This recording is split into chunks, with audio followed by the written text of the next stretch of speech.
be serious. Yes. There is a question on Put Up or Shut Up today with Donald Trump. We've had a little political talk today, a little political corner. Yeah. Donald Trump, Elton John, and Kim Jong-un are all in the same question. How's that? On Put Up or Shut Up Rock and Roll Trivia. How do you like that now? That is happening. Can't wait to hear it. That's happening in 22 minutes, and you'll get a chance to beat Chris Demm and take all of his cash. In the commercial break, Chris Demm was noting, you probably didn't notice, but there was a voiceover artist from a guy we used to work with, you wouldn't know this, named John Matthews. Another guy we used Super successful. Very good at what he does. Another guy I used to work with named Jack Murphy, a mentor. Super successful. Ryan Seacrest. Superstar. And me. And we'll leave it at that. Also in radio. That's right. And then there's Chris. Yes, and there I am. So you have great voice, and there I am. Yeah. Just squawking something on. That's why I don't get any voiceover. Hey, it's Neckvember, everybody. That's the problem. That's the thing. That's the problem when you start doing that kind of stuff. It is almost Neckvember. It's almost time. Oh, my God. Neckvember. You turn around and the year is gone. And all of a sudden, it's Neckvember and you don't even know it. Real nice prize for you today. $50 gift card to Horizon Med Spa. It's Neckvember at Horizon Med Spa.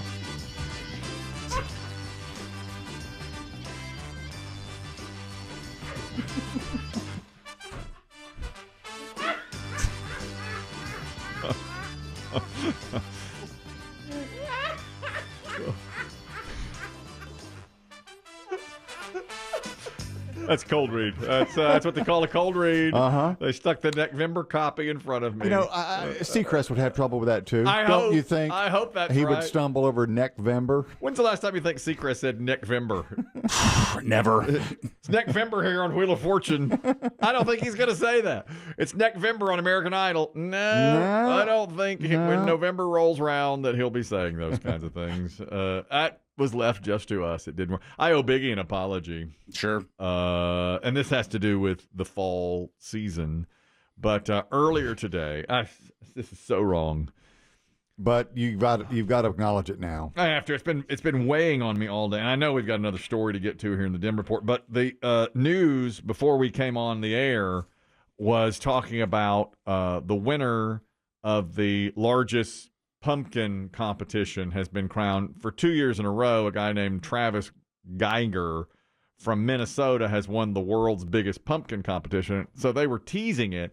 And I said to Chris Demm, I wonder which weighs more, the world's largest pumpkin or Biggie. And as soon as I said it, I said, why? How can I say that? The word just hung there in the air. Yeah.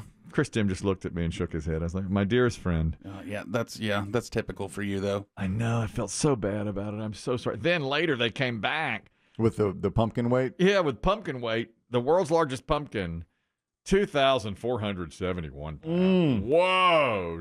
And I said to Chris Demm, I can't believe I even made the comparison. So you think I weigh 2,000 Which is, pounds? if memory serves, a ton. Yeah, a little literal more than a ton. Listen, the same guy, Travis Geiger, won it last year.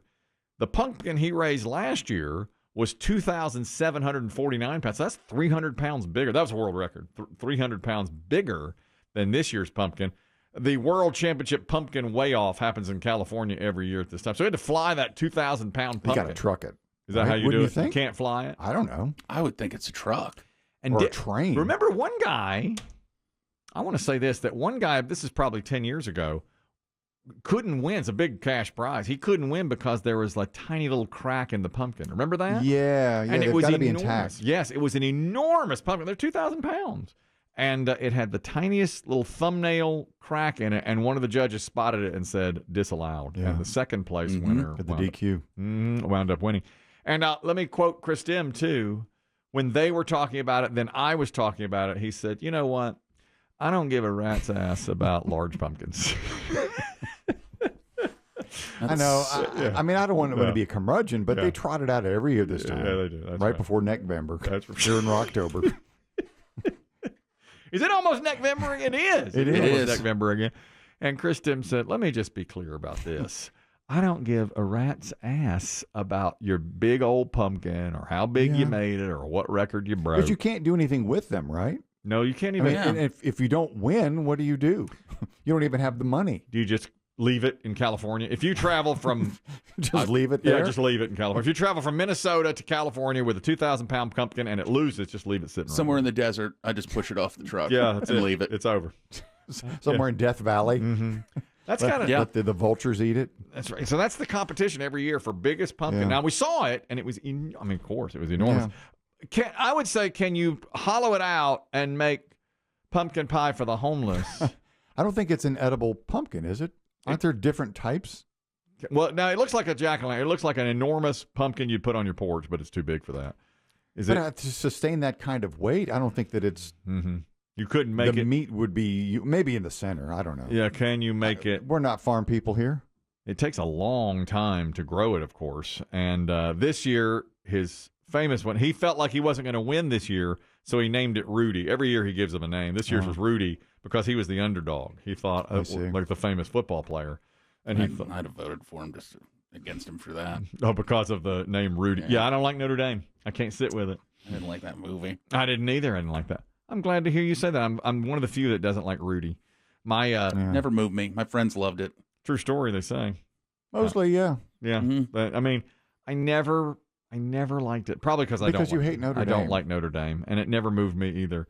My son said to me, "Oh my gosh, I love Rudy." I was like, "No, I don't." Yeah. He was surprised. All the sports movies just never did anything for me. Never. Didn't do. That's my Field of Dreams for you. You hate Field of Dreams. I hate Field of Dreams also. Mm-hmm. Rudy. I love Field of Dreams, but that's the. You know the one when Rudy comes up, people always call and say, "How can you not like Rudy?" It's not a good movie. It's not even good. It's sappy. But a lot of those, triumph over adversity sports movies they have to be. I feel like if you can make one like that doesn't fall into being sappy, you've really done something. Mm-hmm. Then I'm trying to think of a good example. Rocky is the best. I mean, it's unbelievable. Mm-hmm. I'll tell you another movie I don't like, sports movie. The one with Matthew McConaughey. It's a true story also. The West Virginia, the Marshall. We are Marshall. I didn't like that movie. I've never seen it. I didn't think it was well acted. And the story is unbelievable. Right. But I didn't think they did a good job with it. And that's another one. My son's like, how can you not love We Are Marshall? I like it that he thinks his old man is crazy now. He does. On that one, on Rudy, I don't believe he's seen Field of Dreams. I don't like the fanciful aspect of Field of Dreams. I think it's so... You have no imagination. So stupid. I find the whole thing so stupid. Yeah, well, Michael, you're talking about pumpkins. Go ahead. Yeah, what you do with those prize-winning pumpkins or anything that gigantic, you harvest the seeds and sell them. Oh, you can.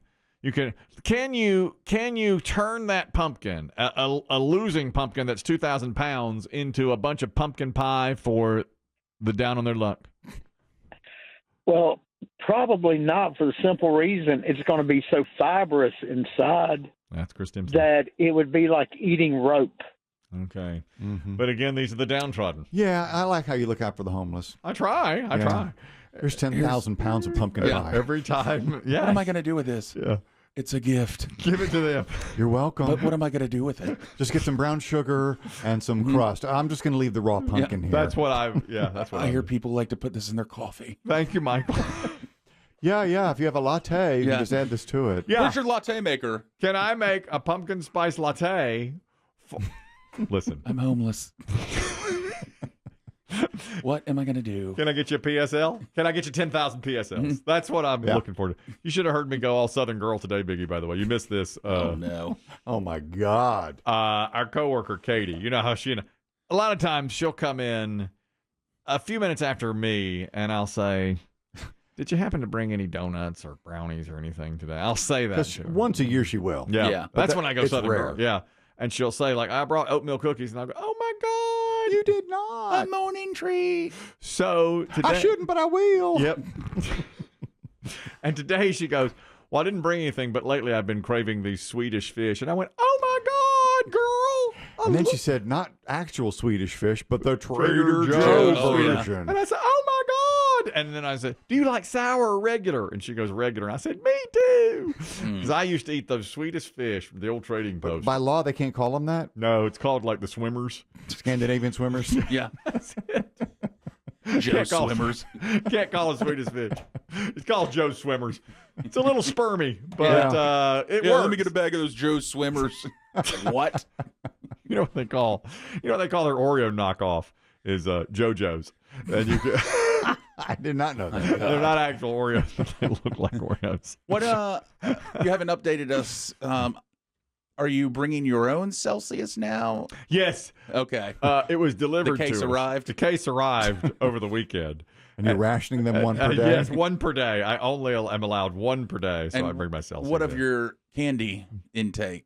Is that ended because That's now? ended. Oh, yes. Okay, now you don't really need to go by the vending machine. Absolutely. You do have to walk past it. But I will not. But you don't need to stop. No, my wife, if you missed this, my wife saw so many charges from canteen vending. She said, we've been hacked again. And I said, no. I had to fess up and say, no. It's me. Yeah. I'm the one. Meanwhile, canteens planning their Christmas party because they're like right on time. Oh, the stock's through Here the he roof. comes. What you have done to countless vending machine companies is honestly should be prosecuted because you will Yeah. go on a binge where you will eat everything in the candy aisle. Yeah. And then they'll just restock, and then you say, I got to stop. I know. And then it's you go always cold this- turkey. yeah, they bring in the supplies, and I don't eat And then them the anymore. M&Ms rot on the shelf. He's right. It's always this time of year, though, so that's why I say they start planning their holiday bonuses around. I know. Because they're like, oh, it's that time. He'll be spending now. You're right. And then I stop at cold turkey because my wife saw it, and that was that. I just saw the most Googled candy in America is candy corn. That people, candy corn gets such a bad rap. People don't like it. I like it. I think it's great. Yeah. Well, Googling it is one thing. Yeah. Eating it is another. I Yeah. mean, it is one of those things that is a dividing candy. I never thought of it as divisive when I was didn't growing either, up. but I it always is. loved it. Yeah, but then I think it was because of that comedian. Is it Louis Black? Louis Black, who did a whole rant on candy corn, Changed things. and people I think heard that it went kind of viral, and it's been around 20 years. And I think people were like, "Yeah, candy corn's terrible." But when I was growing up, we loved it. And this I did. time of year, I still love it. I do too. I think it's great. And people Google it. I bet the sales are good on candy corn. Don't They you gotta think? be. Yeah, I think so too. I'm sure. Yeah, and this time, Yeah, of year, because I mean, you may. I mean, Reese's. If that Reese's is your favorite, you're not going to Google Reese's where Right. to buy it Yeah. because you know where to get it. yeah, but isn't Maybe you'd say, when does candy corn hit the shelves? I don't know. Isn't it always out there? Isn't it on the shelves year round? I don't believe so. I did. I thought it was. I think it's probably year round, but it's just do? obviously Small. not. Yeah, small. I think if you walked into, You're not going to get a big bag of Brock's I candy corn. I thought you could. I think you can year round. I bet you could. Do you? But Yeah. it's just accentuated at Halloween. Yeah, I mean, it for 10 months of the year, it's a little corner on the candy aisle. and now it's big. Now I it's don't know. I spent a lot of time in the candy aisle. Well, you did. I don't know either. I don't know. I'm not positive on that. What if you could get it online? I bet Amazon sell it to you year round. Well, maybe. They deliver Celsius right to my door. Right to my door. Mhm. I mean, it was the mother load. I could barely get it in. My wife ordered 3 cases. My God. All the same flavors? Yes, I only like one. Well, I like one the best. It's mixed berry. And does your wife enjoy the same beverage? No, she likes Alani Nu. So she orders a case of Alani Nu for herself, and I don't like that. I like Celsius. And do you know that I'll say this about Celsius? One can of mixed berry doesn't taste exactly like the next can of mixed berry. I don't know if that says good or bad about it, but it's That's the artisanal touch. yeah. Every batch is different. It's like Well, grapes coming from a different part of the vineyard. yeah. Yeah. A little more southern exposure, maybe a little more ocean breeze. You know about this. I do. That's right. Well, I don't- That's right. That's right. I don't know if the ones maybe from the vending machine you were getting had been sitting since the last time you went through I this don't phase. either. It was more. That'd be an interesting taste test. The Yeah. ones I got from the vending machine were more syrupy, more sweet. These are more have a little more kick to them. You know, Okay. so it's I think maybe it is how long they sit. Yeah. It's possible. I don't know, but I Yeah. know what you're saying. I think is probably right. The grapes in the vineyard are a little different. Sure. It's been- You get a touch of frost early in the season. Yeah,